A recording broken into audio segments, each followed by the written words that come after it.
It was the morning of February 9th, 1855. When the people of Devon, England, stepped out of their homes that day, they were met with a sight that turned their blood to ice. Stretching across the pristine snow was a continuous trail of mysterious hoof-like prints. This wasn't just confined to a house or two. These marks appeared across more than 30 locations, spanning a distance of 100 miles. But the most terrifying detail of all? The tracks didn't stop at walls, rooftops, or fences. They traversed over high rooftops and even navigated through narrow 4-inch wide drain pipes, as if the obstacle simply wasn't there. The local population could only give this phenomenon one name, a name that echoed with dread: the Devil's Footprints.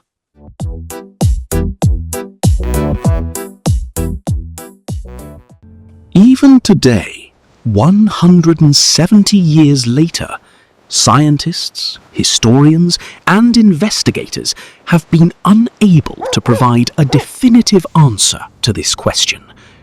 What exactly walked across the snow in Devon that night? Was it an animal? Was it some form of human-made trickery? Or was it truly something that defies all scientific explanation? In today's video, we are traveling back to that very night, when the people of an entire county were so terrified that they refused to even step out of their homes. Before we dive into the mystery, we need a little context. The winter of 1855 was abnormally cold. From January through March, temperatures hovered near freezing, and even the River Exe had frozen over. Each new snowfall settled and hardened upon the existing layers of ice.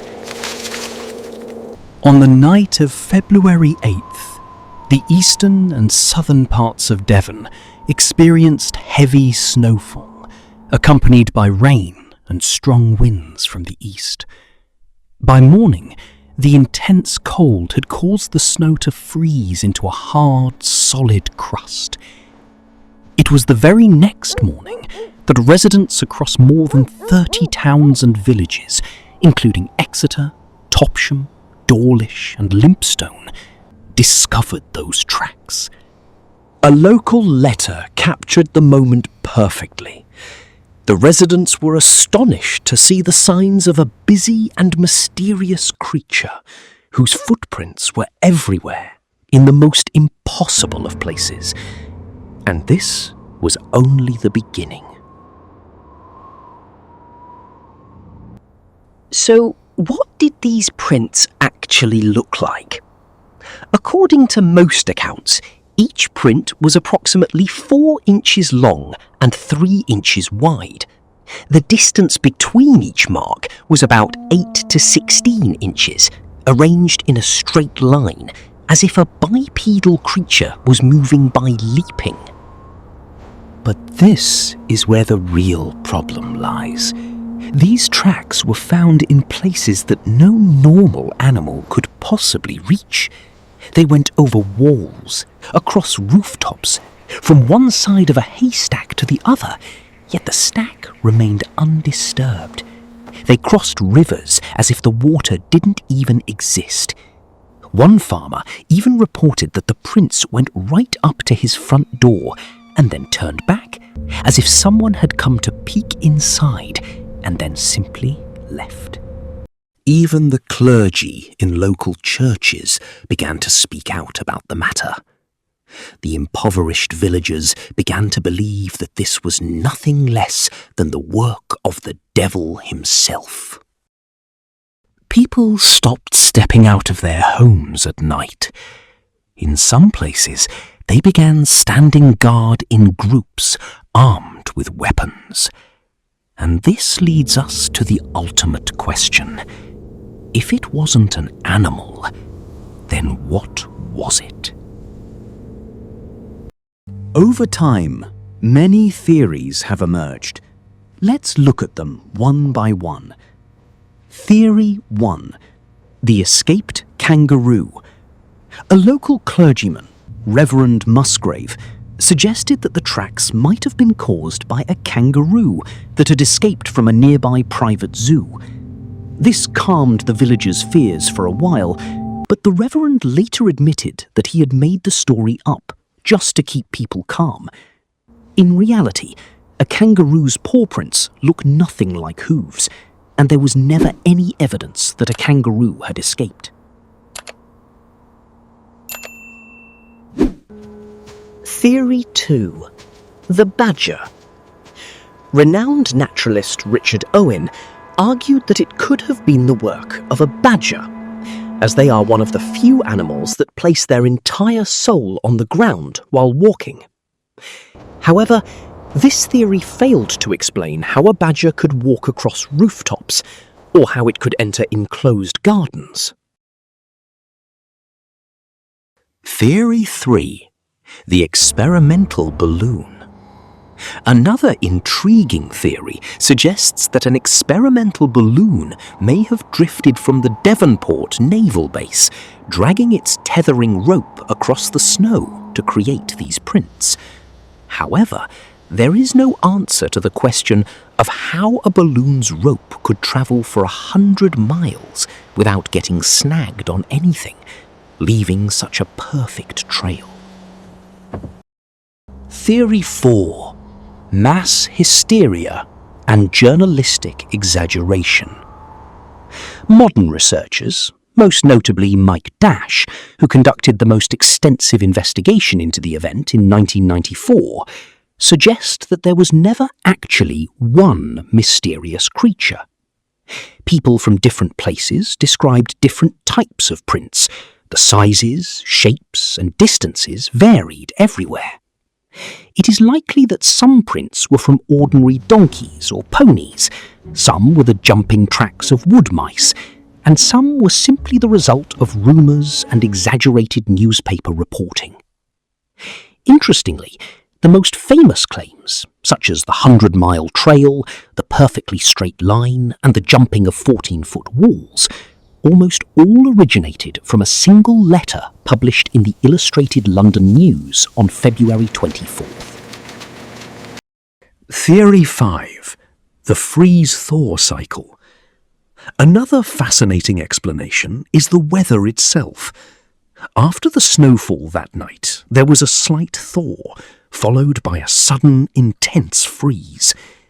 This freeze-thaw cycle can distort even a small, ordinary paw print, making it appear larger, distorted, and hoof-like. A farmer in Dawlish even observed how his pet cat's paw prints changed shape as the morning progressed. Despite these theories, some aspects of the mystery remain completely unexplained. First, is it really possible for such prints to appear in so many different locations, stretching over 100 miles in a single night?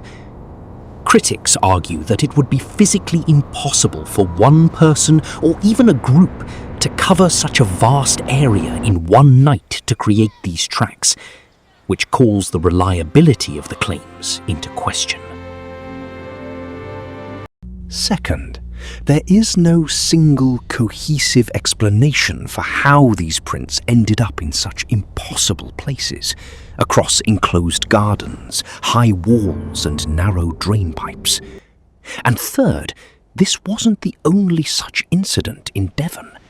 Similar tracks were found in Norfolk and Cotswold in 1922, and in a garden in Hull in 1957. There have even been reports of similar marks appearing annually on a mountain in Poland, which locals attributed to supernatural forces. So, was this truly just a one-night event? Or is it part of a recurring pattern that has spanned years? One that people simply noticed most intensely back in 1855. By now, you might be thinking, fair enough. This must be an animal, some weather-related phenomenon, or just a story heavily embellished by journalists. But there is one thing you must keep in mind.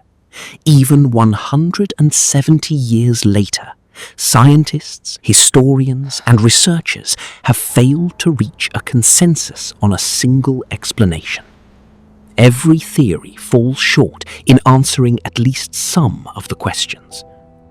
So, what really walked across the snow in Devon that night?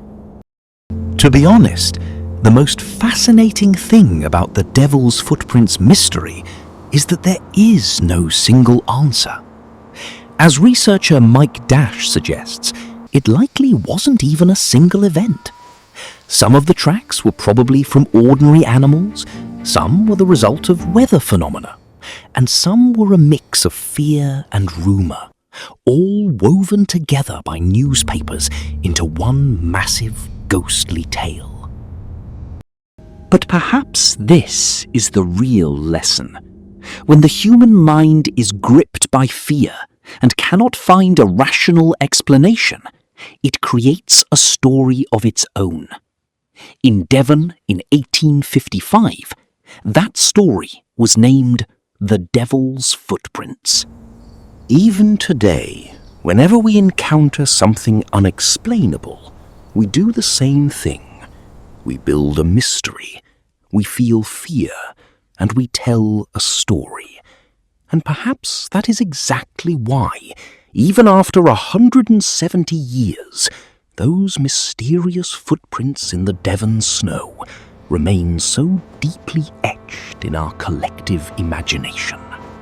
What do you think? Was this really an animal, or is there another explanation hidden behind it? Share your theory in the comments below. If you enjoy these kinds of unsolved historical mysteries, be sure to subscribe to the channel and click the bell icon, because next week we are bringing you another mystery that still remains unknown to science. Don't forget to like the video if you enjoyed it. See you in the next one.